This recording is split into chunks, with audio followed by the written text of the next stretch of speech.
Hello YouTubers! Joe Kersey here on March 2nd, 2018. That would be Friday at 15:35 in the afternoon Eastern Time. God bless us everyone. So today's motto is we're being enjoined to eat more possum. I hope you can see that. That came from a little bit of a flashback from high school, and that was a fairly popular bumper sticker for guys to put on their cars and their pickup trucks.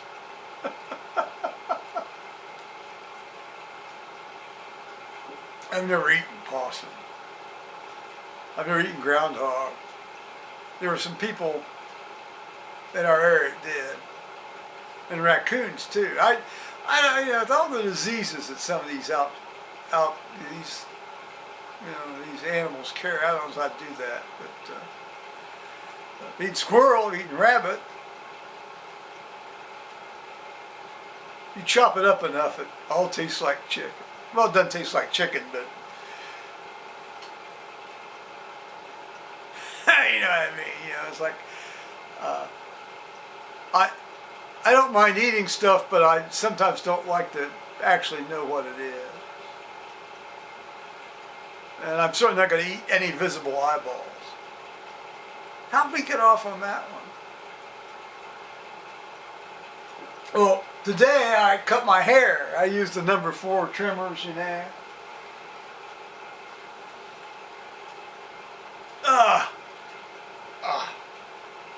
Ain't I pretty? Had to do a little debulking. It's about time to do a little debulking of the hair. I think the last time I cut it was, when was the last time I cut it? I think I cut it just before I went out to San Francisco to see Sam Whalen, spend a week with him. I may not have done. I may have, it may have been the last time I cut my hair was in May, although I did like a trim of the long stuff here that sort of gets over to the side. I think I've done that twice with scissors. These were the Euro clippers.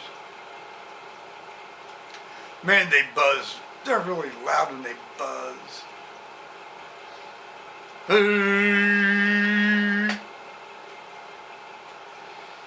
have to sort of visibly cringe every time I fire those bad boys up in the bathroom in the morning. So, after cutting my hair, I had to, actually get into the shower and wash. And I wanted to because, frankly, I was getting kind of filthy.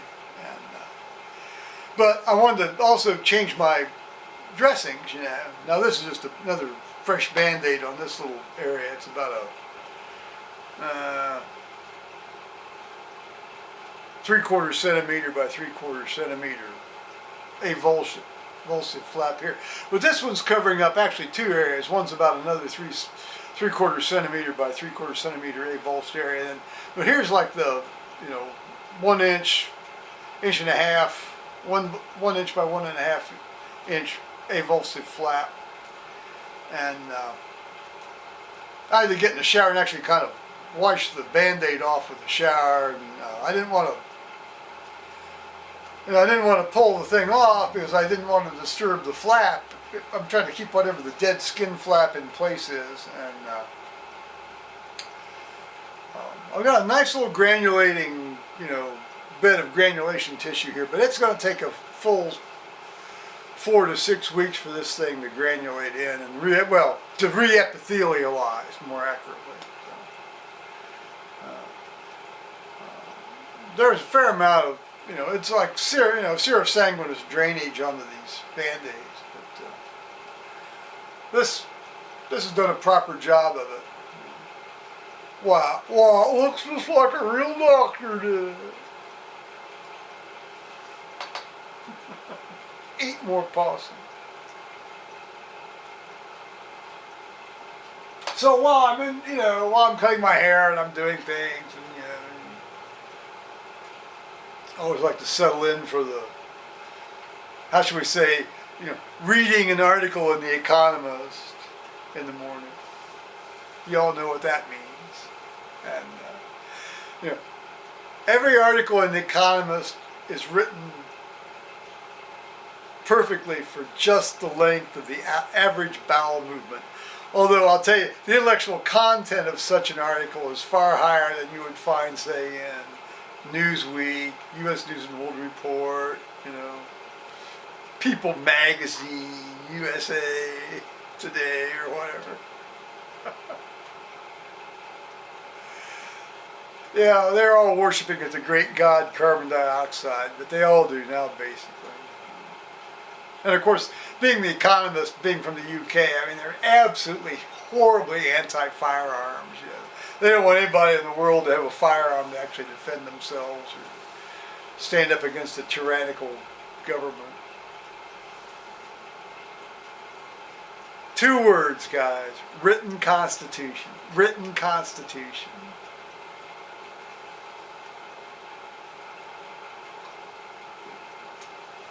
I deal with the Second Amendment, which really ought to be the First Amendment, because the Second Amendment protects the First Amendment.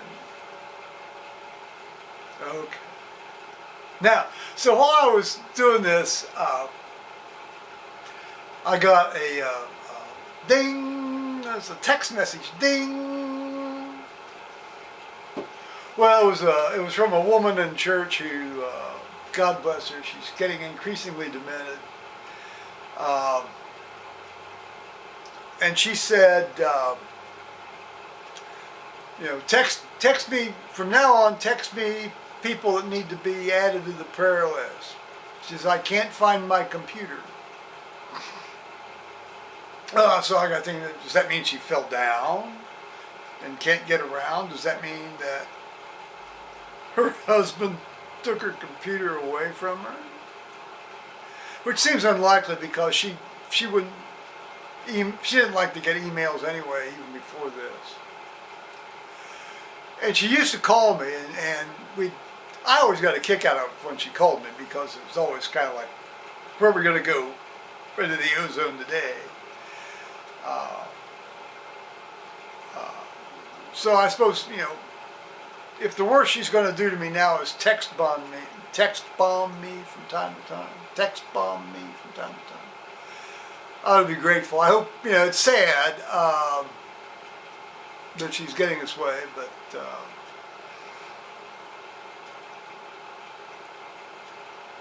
it's always hard to tell how much they're aware of it. People who are afflicted with this early dementia process, are aware of it or not. Some are and some aren't. That's just a sad process, and it's a sadder process in a way for the people who, like her husband, who's still a very vigorous electrician in his late 70s, early 80s. Well, late 70s, mid to late 70s. Still very much in demand in town for his electrical services. So I just had looked at that while I'm trying to wrap this thing up, and then ring, it's my friend who likes to talk to me about, for medical advice and about cameras and things. I said, look, I'm getting ready to get into the shower. Well, I was getting ready to take this off, actually. Well, the old one off. I said, I'll call you in 20 minutes, and I did. And so we got talking about, of course, cameras, and he had a medical problem he wanted to talk to me about. So, okay. So we did. I did. A lot of it had to do with cutting off calluses or corns. Sometimes, calluses on your feet are sometimes called corns, but they're all calluses.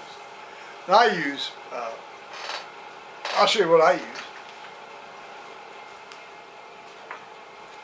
use. I use basically some toenail clippers.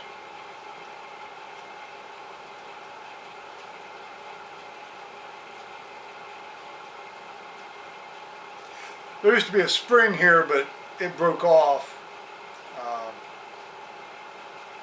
My dad got these for me when I went away to college, went away to university. Yeah, so I just used these to cut off my, well, also my toenails. Anymore now, they're getting a bit too, I need something a little bit stronger for my toenails. Yeah, I've got those kind of toenails now. And, but they do great on calluses, and the great thing about it is you can you kind of develop a plane, and you can kind of pull it up, and you kind of, the idea is to get it off without getting any bleeding going. Well, there might be a couple of pinpoint bleeding spots. But what you do is you want to get it off in a big single piece. So then what are you going to do with this callus? You've got about a 1/2 centimeter, 3/4 centimeter by 3/4 centimeter chunk of callus. Sometimes quite thick. And the temptation is for me, is ever since I was a kid, to pop that bastard into my mouth and use it like chewing gum. Mighty tasty. When the dogs were alive, they'd see me and they'd think that was going to be a treat for them. So what I'd do is I'd go over and I'd get them a treat out of the box that I used to keep over there. And then I'd pop it into my mouth while they weren't looking. So it's a treat for both of us.